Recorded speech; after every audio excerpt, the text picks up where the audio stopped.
Et à la une de cette édition, tout d'abord, c'est la pleine période actuellement pour les grands départs en vacances, mais les tests aussi et la saison des cambriolages, malheureusement. Alors à Roubaix, pour lutter contre le phénomène, depuis le mois de juin, une cellule d'enquête spéciale a été mise en place par la sûreté urbaine.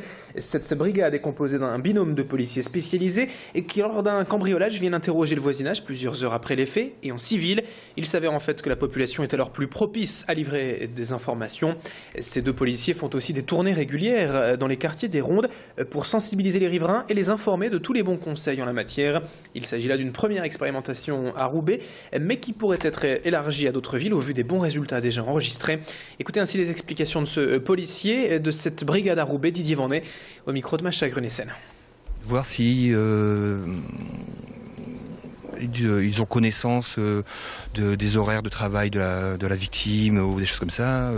Tout ce qui peut faire avancer l'enquête. La victime, est-ce qu'elle est habituée? Est-ce qu'il y a une femme de ménage qui passe? Est-ce que tout ce qui peut orienter l'enquête en cours. C'est juste important, nos voleurs sont devenus de plus en plus professionnels. Le travail de la police technique et scientifique est de plus en plus ardu. Et on compte bien sur les voisins pour nous donner un renseignement, un détail qui peut arranger nos affaires.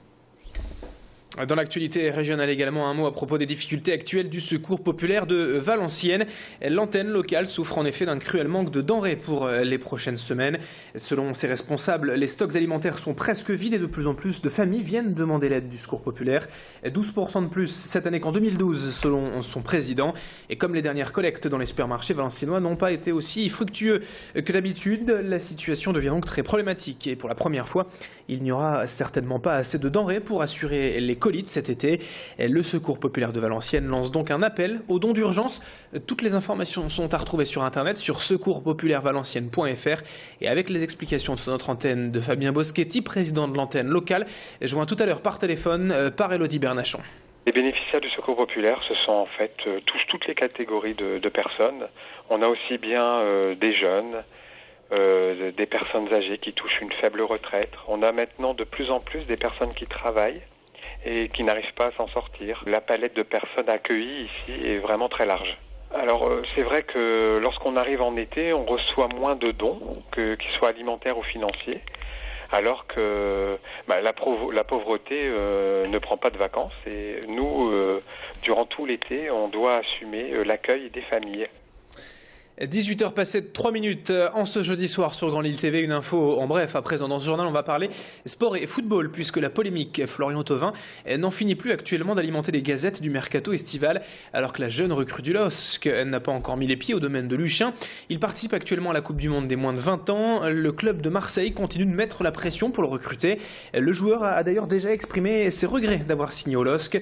Voilà une situation qui a beaucoup fâché le président nordiste Michel Sédou, qui s'est exprimé hier très violemment à l'encontre de son homologue marseillais en dénonçant, je cite, l'acharnement dont il fait preuve aujourd'hui et qui s'apparente davantage à de la bêtise ou à un profond irrespect du LOSC.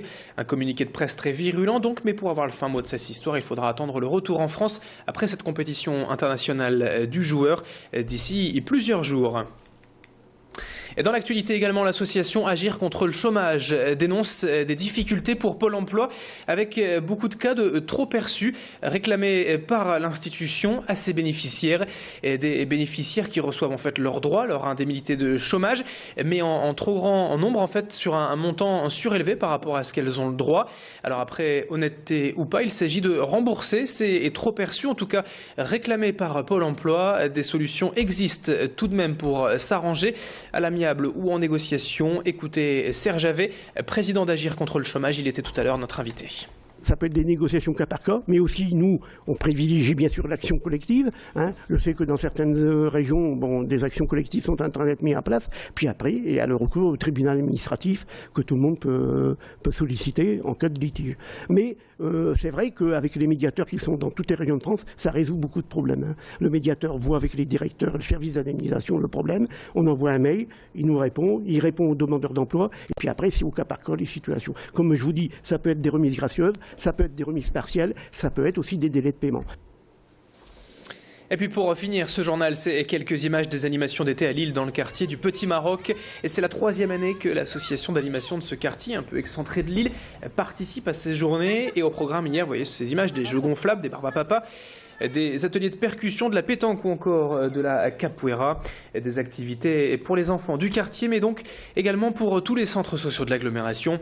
Alors en tout, hier, près de 200 enfants ont pu profiter de ces installations et l'objectif ici, c'est de ramener vraiment un air d'été, de vacances au plus près des habitants de ce quartier isolé.